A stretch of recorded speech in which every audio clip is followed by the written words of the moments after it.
Start with chop broccoli to smaller pieces. Place cooking oil in a frying pan. Follow up with chopped onion.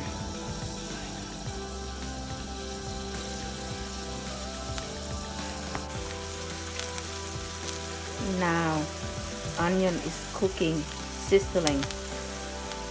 Follow up with broccoli.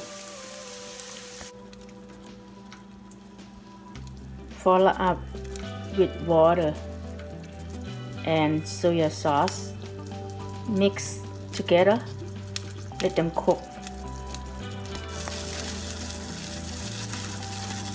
Now, broccoli is cooking and sizzling.